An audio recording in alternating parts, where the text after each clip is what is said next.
भूगोल से जो भूगोल से क्वेश्चन हम करा रहे थे तो उसमें तीसरा टॉपिक हो गया था पृथ्वी की आंतरिक संरचना। चौथा टॉपिक जो है महाद्वीप एवं महासागरीय नितल की उत्पत्ति से रिलेटेड कुछ क्वेश्चन होंगे। इसी में पांचवा जो टॉपिक है अक्षांश एवं देशांतर रेखाओं के बारे में जितने क्वेश्चन हैं वो भी हम सम्मिलित करेंगे और किरण बुक से अक्षांश और देशांतर रेखाओं के बारे में भी बताते जाएंगे। महाद्वीप का टॉपिक आगे भी मिलेगा, लेकिन ये कुछ 10 क्वेश्चन हैं, शॉर्ट कम हैं, इसीलिए इसमें एक्सप्लेन नहीं होगा। आगे जो आएगा महाद्वीप से रिलेटेड उसमें जो है हम करेंगे एक्सप्लेन। पहला क्वेश्चन है कि महाद्वीप और महासागर किस श्रेणी के उच्चावच हैं। तो महाद्वीप और महासागर प्रथम श्रेणी के उच्चावच हैं। पृथ्वी के धरातल के कितने प्रतिशत भाग पर महाद्वीपों का विस्तार पाया जाता है। तो पृथ्वी के धरातल के 29.2% भाग पर महाद्वीपों का विस्तार पाया जाता है। महाद्वीपीय प्रवाह सिद्धांत के प्रेरणा कौन है। तो जो महाद्वीपीय प्रवाह सिद्धांत है उसके प्रेरणा जो है वेगनर साहब हैं। कौन है? वेगनर साहब। अगला है कार्बोनिफेरस युग में विश्व में संपूर्ण महाद्वीप आपस में मिले हुए थे, यह किसकी मान्यता है। तो ये जो महाद्वीपीय प्रवाह सिद्धांत के प्रेरणा वेगनर साहब हैं, उन्हीं का ये मानना है कि कार्बोनिफेरस युग में विश्व में संपूर्ण महाद्वीप आपस में मिले हुए थे। अगला है सिद्धांत प्लेट विवर्तनिकी सिद्धांत कब प्रस्तुत किया गया। तो प्लेट विवर्तनिकी सिद्धांत जो है वर्ष 1960 में प्रस्तुत किया गया। प्लेट विवर्तनिक सिद्धांत के प्रतिपादक हैरी हैस थे, जो 1960 में प्रस्तुत किया गया प्लेट विवर्तनिकी सिद्धांत, इसके सिद्धांत के प्रतिपादक हैरी हैस थे। नेक्स्ट क्वेश्चन है कि वेगनर जिन्होंने महाद्वीपीय प्रवाह सिद्धांत दिया था, उनके अनुसार महाद्वीपीय विस्थापन जिस दिशा में हुआ वो भूमध्य रेखा व पश्चिमी दिशा थी। महाद्वीपीय विस्थापन जिस दिशा में हुआ भूमध्य रेखा व पश्चिमी दिशा में हुआ। अगला है वेगनर के अनुसार पेंजिया का विखंडन किस युग में प्रारंभ हुआ। तो वेगनर के अनुसार पेंजिया का विखंडन कार्बोनिफेरस युग में प्रारंभ हुआ। किस युग में? कार्बोनिफेरस। वेगनर के अनुसार कौन सा कथन असत्य है। तो अंटार्कटिका गोंडवाना लैंड का अंग था, तो ये तो सही है। अंटार्कटिका जो था गोंडवाना लैंड का अंग था, सही है। कार्बोनिफेरस युग में विश्व के सभी महाद्वीप आपस में जुड़े हुए थे, जिसे उन्होंने पेंजिया कहा, यह भी वेगनर के द्वारा बताया गया कथन सत्य है। उत्तरी अमेरिका यूरोप आदि अंगारा लैंड के भाग थे। उत्तरी अमेरिका और यूरोप आदि जो है अंगारा लैंड के थे, बाकी सब गोंडवाना लैंड के, तो ये भी सही है। चौथा जो सेंटेंस है पेंजिया टेथिस सागर नामक महासागर से घिरा हुआ था, तो ये गलत है। पेंजिया जो है टेथिस सागर नामक महासागर से घिरा हुआ था, ये गलत है। 10वां और चौथे टॉपिक का अंतम, महाद्वीपीय विस्थापन को स्पष्ट करने वाला नवीनतम सिद्धांत कौन है। तो महाद्वीपीय विस्थापन को स्पष्ट करने वाला सबसे नवीनतम सिद्धांत है प्लेट विवर्तनिकी सिद्धांत। ना तो टेलर का महाद्वीपीय विस्थापन परिकल्पना का सिद्धांत नवीन है, ना वेगनर का महाद्वीपीय विस्थापन सिद्धांत नवीन है, ना चतुष्फलक परिकल्पना नवीन है। सबसे नवीन है जो हैरी हैस का है प्लेट विवर्तनिकी सिद्धांत। 5वां टॉपिक इसी में ले लेते हैं अक्षांश और देशांतर रेखाएं। पहला क्वेश्चन है भूमध्य रेखा से उत्तर या दक्षिण किसी दिए गए स्थान की कोणीय दूरी क्या कहलाती है। तो भूमध्य रेखा से उत्तर या दक्षिणी स्थान की कोणीय दूरी जो है अक्षांश कहलाती है। अक्षांश को इंग्लिश में लैटिट्यूड कहते हैं। वास्तव में अक्षांश वह कोण है जो विषुवत रेखा तथा किसी अन्य स्थान के बीच पृथ्वी के केंद्र पर बनती है। पृथ्वी सतह पर विषुवत रेखा के उत्तर या दक्षिण में एक यामोत्तर यानी मेरिडियन पर पृथ्वी के केंद्र से किसी भी बिंदु पर मापी गई कोणीय दूरी को अक्षांश कहते हैं। इसे अंशों, मिनटों एवं सेकेंडों में दर्शाया जाता है। विषुवत वृत्त को 0 डिग्री अक्षांश कहते हैं और यह पृथ्वी को अक्षांशीय दृष्टिकोण से 2 बराबर भागों में बांटता है। 1 अंक बराबर 60 मिनट, 1 मिनट बराबर 60 सेकेंड। विषुवत वृत्त के उत्तर में 90 डिग्री के अक्षांशीय विस्तार को उत्तरी गोलार्ध तथा विषुवत वृत्त के दक्षिण में 90 के अक्षांशीय विस्तार को दक्षिणी गोलार्ध कहते हैं। अक्षांश रेखाओं की कुल संख्या 181 है। विषुवत रेखा सबसे बड़ी अक्षांश रेखा है, जिसे बृहद वृत्त यानी ग्रेट सर्कल भी कहा जाता है। ये पूर्व से पश्चिम दिशा में खींची जाती है। इनका महत्व किसी स्थान की स्थिति बतलाने में होता है। भूमध्य रेखा से ध्रुवों की ओर अक्षांश रेखा की लंबाई कम होती जाती है। किन्हीं 2 अक्षांश रेखाओं के बीच की दूरी समान होती है, जो 111.13 किलोमीटर की होती है। 111.13 किलोमीटर की होती है। पृथ्वी के प्रत्येक गोलार्ध को तापक्रम के आधार पर कई भागों में बांटा गया है, जिसे कटिबंध कहते हैं। पृथ्वी पर कर्क और मकर वृत्त के बीच के क्षेत्र को उष्ण कटिबंध तथा कर्क वृत्त एवं आर्कटिक वृत्त के बीच तथा मकर वृत्त एवं अंटार्कटिक वृत्त के बीच के क्षेत्र को शीतोष्ण कटिबंध कहते हैं। तो ये तो अक्षांश रेखा हुआ। दूसरा क्वेश्चन है बृहत वृत्त का उदाहरण यानी ग्रेट सर्कल का उदाहरण। तो अभी हमने बताया भूमध्य रेखा या विषुवत वृत्त। भूमध्य रेखा या विषुवत वृत्त। अगला है ट्रॉपिक ऑफ कैंसर। तो ट्रॉपिक ऑफ कैंसर यानी उष्ण कटिबंध है। ट्रॉपिक ऑफ कैंसर जो है 23.5 डिग्री उत्तरी अक्षांश को कहते हैं, यानी कर्क रेखा को कहते हैं। ध्रुवों की तरफ जाने पर अक्षांश रेखाओं के व्यास की प्रकृति कैसी होती है? तो घटती है, अभी हमने बताया। अब कुछ मिलान किया गया है। भूमध्य रेखा 0 डिग्री अक्षांश है भूमध्य रेखा। मकर रेखा जो है 23.5 डिग्री अक्षांश दक्षिणी है। आर्कटिक वृत्त जो है 66.5 डिग्री अक्षांश उत्तरी है। अंटार्कटिक वृत्त जो है 66.5 डिग्री अक्षांश दक्षिणी है। और मकर रेखा जो है कर्क रेखा जो है 23.5 डिग्री अक्षांश उत्तरी है। तो ये तो अक्षांशीय रेखाओं का बंटवारा है। अगला क्वेश्चन है कि धरातल पर 1 डिग्री अक्षांश की दूरी किसके बराबर होती है? तो अभी हमने बताया 111.13 किलोमीटर। अगला है भूमध्य रेखा के अतिरिक्त कौन सी अक्षांश रेखा पृथ्वी को 2 बराबर भागों में विभाजित करती है?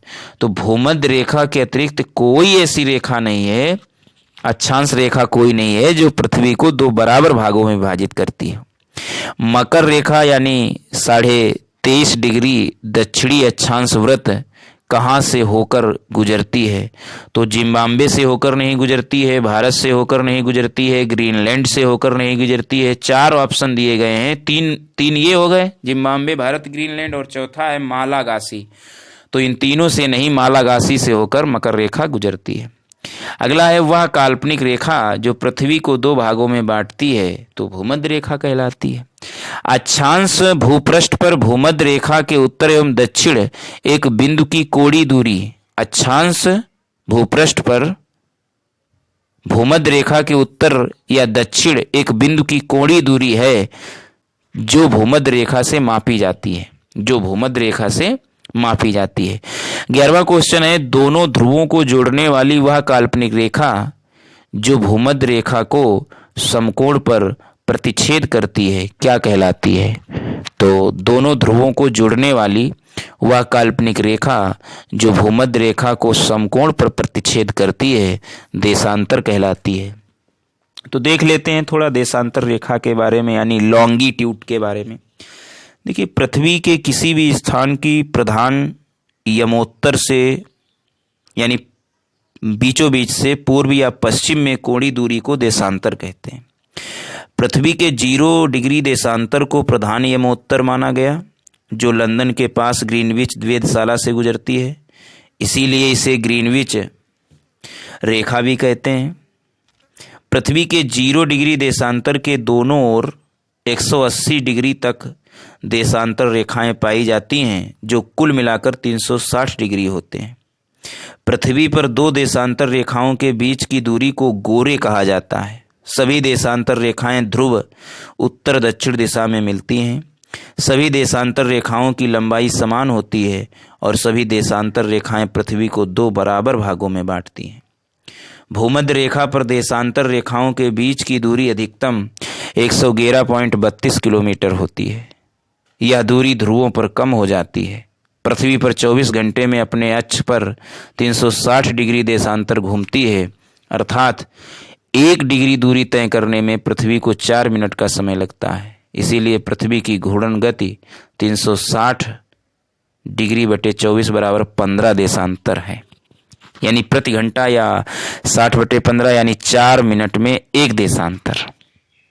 इस प्रकार 15 डिग्री देशांतर पर 1 घंटे का अंतर आ जाता है।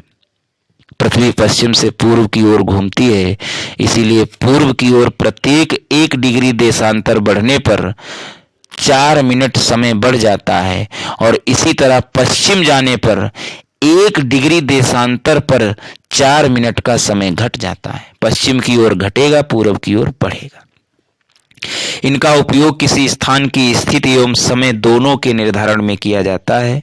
पृथ्वी पर समय का निर्धारण 2 प्रकार से किया जाता है, स्थानीय समय और प्रमाणिक समय। भारत का पूर्वी छोर गुजरात, पूर्वी छोर अरुणाचल प्रदेश और पश्चिमी छोर गुजरात के मध्य में 2 घंटे का अंतर है। पूर्वी छोर अरुणाचल प्रदेश और पश्चिमी छोर गुजरात के मध्य में 2 घंटे का अंतर है। पृथ्वी पर किसी देश का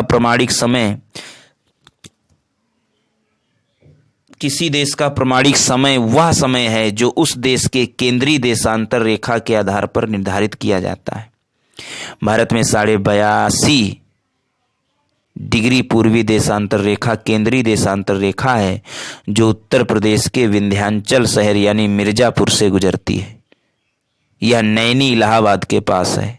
इस आधार पर भारत का समय ग्रीनविच समय से 5.5 घंटे आगे है। पृथ्वी पर विश्व को 24 टाइम जोन में विभाजित किया गया है। यह विभाजन ग्रीनविच मीन टाइम यानी ग्रीनविच स्टैंडर्ड टाइम एवं मानक समय में 1 घंटे अर्थात 15 डिग्री देशांतर के अंतराल के आधार पर है।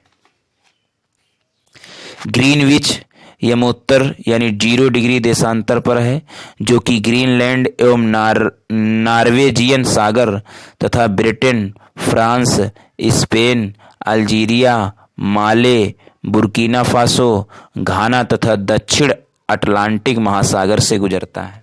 कहाँ से?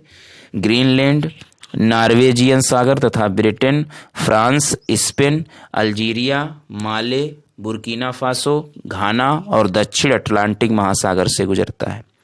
जिस देश का क्षेत्रफल अधिक है वहाँ 1 से अधिक समय जोन की आवश्यकता पड़ती है, जैसे संयुक्त राज्य अमेरिका को 7 समय जोन तथा रूस को 11 समय जोन।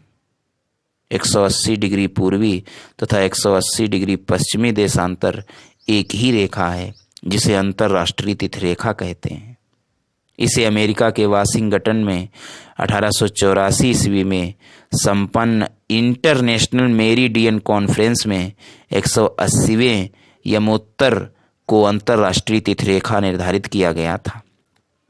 यदि कोई व्यक्ति अंतर्राष्ट्रीय तिथि रेखा को पश्चिम से पूर्व की ओर पार करता है तो 1 दिन बढ़ जाता है, और जब पूर्व से पश्चिम की ओर पार करता है तो 1 दिन कम हो जाता है। यह रेखा आर्कटिक सागर, बेरिंग स्ट्रेट एवं प्रशांत महासागर से गुजरती है। आर्कटिक सागर, बेरिंग स्ट्रेट एवं प्रशांत महासागर से गुजरती है। यह रेखा आर्कटिक महासागर में 75 डिग्री उत्तरी अक्षांश पर महाद्वीप से बचने के लिए पूर्व की ओर मोड़ी गई है और बेरिंग जलसंधि से निकाली गई है। बेरिंग जलसंधि अंतर्राष्ट्रीय तिथि रेखा के समांतर स्थित है। भूमध्य रेखा के दक्षिण में इसे 7.5 डिग्री पूर्व की ओर खिसकाया गया है, ताकि फिजी एवं टोगो द्वीप समूह एक ही समय जोन में रहें। अंतर्राष्ट्रीय तिथि रेखा का अधिकांश भाग स्थल से दूर रखा गया है, ताकि एक ही देश में रहने वाले व्यक्तियों को एक ही दिन में अलग अलग तिथियां माननी पड़ती हैं, जिससे उन्हें असुविधा होती है। तो ये तो देशांतर रेखाएं हुई। क्वेश्चन देख लेते हैं जल्दी जल्दी। 11वां क्वेश्चन है 12वां, दो देशांतर रेखाओं के बीच की दूरी को क्या कहते हैं? तो हमने बताया दो देशांतर रेखाओं के बीच की दूरी को गोरे कहते हैं। एक देशांतर से दूसरे देशांतर के बीच कितना समय अंतराल है? 4 मिनट। वह अक्षांश रेखा जिस पर सदैव दिन व रात की अवधि समान रहती है। तो भूमध्य रेखा जो है, भूमध्य अक्षांश रेखा जिस पर दिन रात समान रहते हैं। पृथ्वी पर सबसे उच्चतम तापक्रम रिकॉर्ड किए जाते हैं। तो पृथ्वी पर सबसे उच्चतम तापक्रम रिकॉर्ड किए जाते हैं भूमध्य रेखा पर। कौन सा कथन असत्य है? पहला सेंटेंस है, किसी भी स्थान की ग्रीनविच रेखा से कोणीय दूरी को उस स्थान का देशांतर कहा जाता है। सही है। देशांतर रेखा के बीच की दूरी विषुवत रेखा पर अधिकतम एवं ध्रुवों पर 0 होती है। विषुवत रेखा पर अधिकतम एवं ध्रुवों पर 0 होती है देशांतर रेखाओं के बीच की दूरी। सही है। विषुवत रेखा पर देशांतर रेखाओं के बीच की दूरी, विषुवत रेखा पर देशांतर की दूरी 111.3 किलोमीटर होती। तो यही वाला गलत है, बाकी सब सही है। देशांतर रेखाओं की कुल संख्या 360 है। सही है। अगला है देशांतर रेखाओं के बीच की दूरी जो है 111, अक्षांशी रेखाओं का है दूरी 111। अगला है कौन सा कथन असत्य है? ये फिर आ गया, सभी देशांतर रेखाएं बृहद वृत्त हैं। सही है। विषुवत रेखा एक बृहद वृत्त है। सही है। विषुवत रेखा से ध्रुवों की ओर जाने पर अक्षांश रेखाओं के बीच की दूरी में आंशिक रूप से वृद्धि होती है। ये सही है। अगला है किसी भी स्थान की प्रधान एवं उत्तर से कोणीय दूरी को इस स्थान का अक्षांश कहा जाता है। तो ये गलत है। किसी भी स्थान की प्रधान एवं उत्तर की कोणीय दूरी को इस स्थान का अक्षांश कहा जाता है, देशांतर नहीं कहा जाता है। अगला है दो अक्षांश रेखाओं के बीच की दूरी लगभग होती है 111 किलोमीटर। 1 डिग्री देशांतर की सर्वाधिक दूरी कहाँ पर होगी? विषुवत रेखा पर।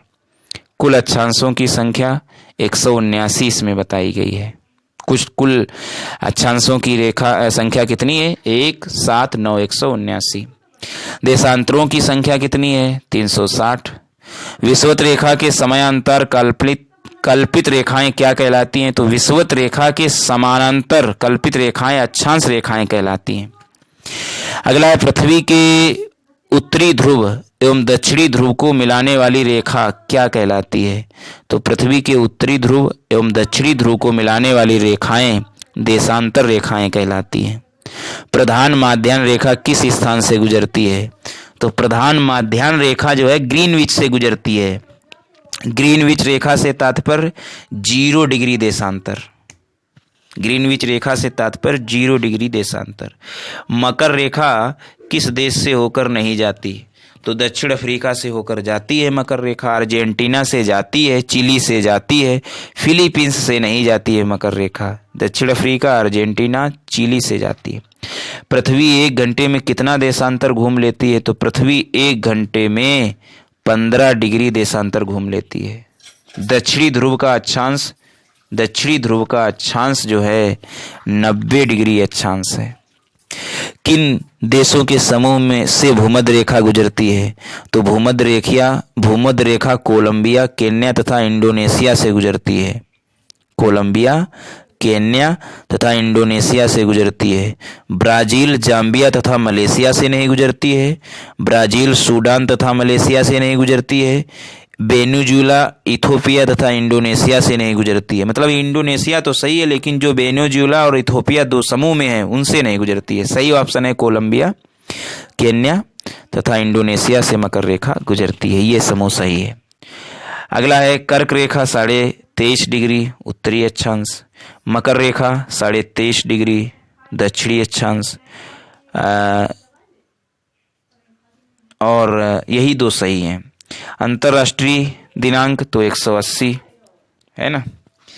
अगला, देशांतरी दूरी 1 घंटे में समय अंतराल के बराबर होती है। तो देशांतरी दूरी 1 घंटे में समय अंतराल होता है 15 डिग्री। 1 घंटे में 15 डिग्री। अगला है, कर्क रेखा कहाँ से नहीं गुजरती है? तो म्यांमार से गुजरती है, बांग्लादेश से गुजरती है, चीन से गुजरती है, लेकिन नेपाल से जो है कर्क रेखा नहीं गुजरती है।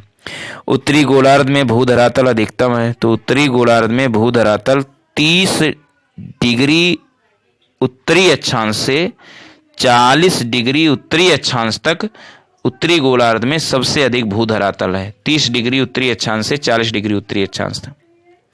अगला है, मानचित्र पर स्थित अक्षांश एवं देशांतर रेखाओं के बारे में कौन सा कथन सत्य है? तो पहला है, दोनों समांतर रेखाएं हैं। तो ये तो गलत है। समांतर कहाँ है? अक्षांश और देशांतर रेखाएं समांतर कहाँ है? अक्षांश समांतर है। दोनों ध्रुवों पर मिलती हैं, सही है। दोनों भूमध्य रेखा पर मिलती हैं, हाँ मिलती हैं। दोनों एक दूसरे को लंबवत काटती हैं, हाँ ये बात सही है।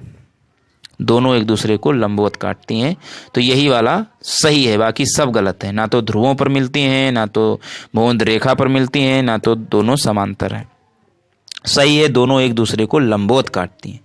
यहाँ पर दिन तथा रात एक समान होते हैं, भूमध्य रेखा पर दिन रात एक समान होते हैं। लिखा है, कौन से नगर में भूमध्य रेखा के सर्वाधिक निकट है? तो कोलंबो, जकार्ता, मनीला और सिंगापुर 4 दिए गए हैं। इनमें सबसे नज़दीक जो है भूमध्य रेखा वो सिंगापुर के हैं। अच्छा, देशों पर विचार कीजिए।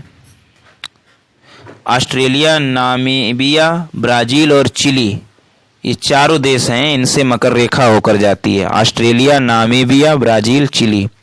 अगला है, किस देश से होकर नहीं गुजरती है भूमध्य रेखा?